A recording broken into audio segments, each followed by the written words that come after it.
Welcome back everyone. Here's a look at the top news stories making headlines today. First up, Delhi Chief Minister Arvind Kejriwal has thrown a wrench into the BJP's campaign by questioning Prime Minister Narendra Modi's retirement plans. Kejriwal claims that due to an internal BJP norm of retirement at 75, Modi might step down next year, effectively making Amit Shah the Prime Minister. While Shah has denied the existence of such a rule and asserts Modi will serve a full term, Kejriwal predicts a power struggle within the party. He points to past instances of BJP leaders like Advani and Joshi being sidelined. Further, Kejriwal accuses the BJP of imposing a one nation, one leader model and warns of potential jailing of opposition leaders if the BJP wins the next election. Shifting gears, a concerning report by the MS Swaminathan Research Foundation highlights how climate disasters disproportionately affect women and children in India. Floods, droughts, and cyclones are putting a strain on these already vulnerable populations. Up to 70% of Indian districts face high risk of these hazards, leading to issues like undernutrition, teenage pregnancy, and domestic violence.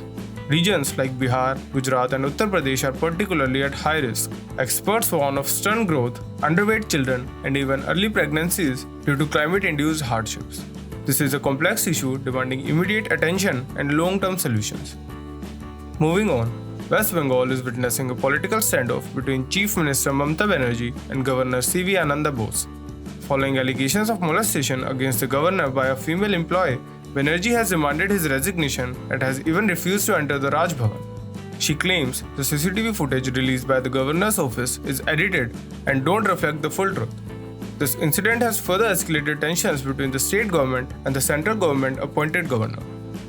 In an interesting turn of events, Congress leader Rahul Gandhi has accepted an invitation for a public debate with Prime Minister Narendra Modi. The invitation, proposed by three retired legal and media luminaries, aims to provide a platform for non-partisan and non-commercial discussion on critical issues facing the country. Rahul has confirmed that either he or Kharge will participate, subjected to further discussion within the party.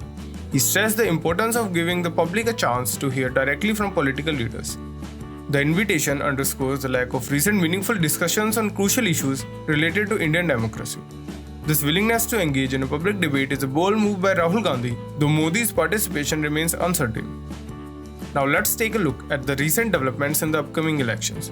Congress leader Mallikarjun Kharge expressed criticism at the EC's response to their complaints, particularly regarding hate speech and communal rhetoric by leaders of the ruling party. Kharge also questioned the Commission's stance on not being legally bound to publish voter turnout data at an aggregate level, expressing concerns about their transparency. Kharge indicated disappointment and urged the EC to take a stronger stance in safeguarding democracy. Speaking of elections, campaigning has wrapped up for the fourth phase of Lok Sabha elections, covering 96 seats across 10 states and union territories. As expected, the race is dominated by familiar themes. Prime Minister Modi focused on attacking the opposition, criticizing them of issues like corruption, nepotism, and minority appeasement. In response, the opposition, led by Rahul Gandhi, countered by highlighting issues like unemployment, threats to reservation politics, and economic hardship. This phase features prominent candidates like Akhilesh Yadav, Giriraj Singh, Nityanand Rai, Adhir Rajan Chaudhary, Pankaja Munde, Asaduddin Owaisi, and Y.S. Sharmila. Notably, Union Minister Ajay Kumar Mishra Teni, whose son is involved in the Lakhimpur Kheri violence case, is contesting from Kheri itself. Polling will take place on Monday in states like Telangana, Andhra Pradesh, Uttar Pradesh, Bihar, Jharkhand, Madhya Pradesh, Maharashtra, Odisha, West Bengal, and Jammu and Kashmir. The outcome of this phase will be crucial in determining the overall direction of the elections.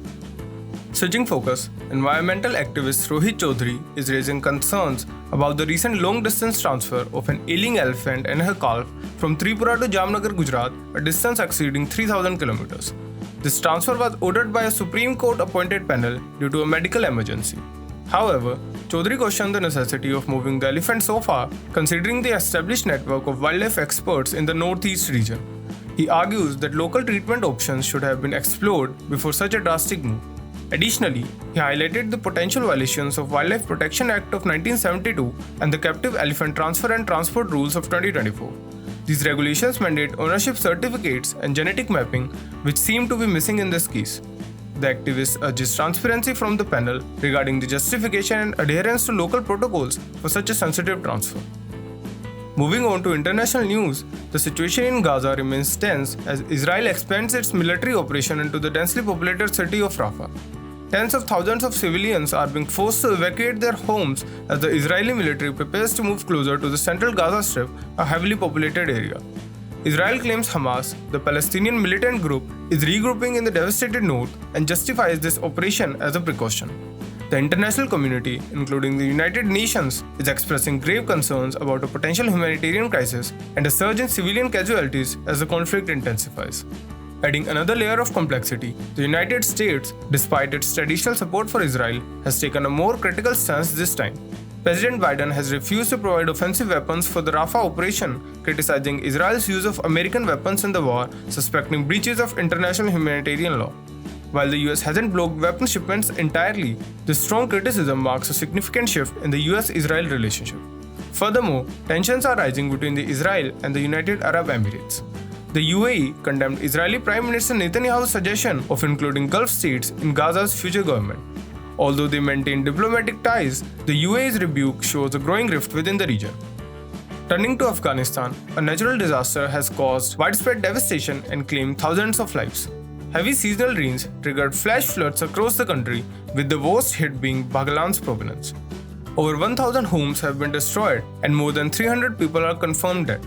Other provinces like Takhar and Badkhashan also reported extensive damage and casualties. The Taliban government spokesperson confirmed the catastrophic impact and stated that their air force has begun rescue operations, evacuating stranded civilians and transporting the injured to military hospitals. This highlights the challenges the Taliban government faces in its new role with limited resources to handle disasters of this scale. Finally, in Panama, Central America, newly elected President Jose Raul-Modi is proposing a significant policy shift. He plans to close the Darien Gap, a dense and dangerous jungle region used by over 500,000 migrants annually. This route allows people to travel north on their way to the US. While experts remain skeptical about the effectiveness of closing a vast, sparsely populated area, it represents a significant change in Panama's policy. Previously, Panama acted as a transit point, facilitating migrant movement.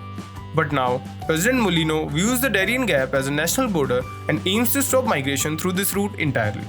This decision likely stems from neighboring Mexico's stricter visa requirements and the rise of organized crime in Colombia, which has made the Darien Gap a dangerous yet affordable alternative. And that's all we have for today's news roundup. Stay informed and don't forget to like, share and subscribe to our channel. This is Chronicle Daily signing off.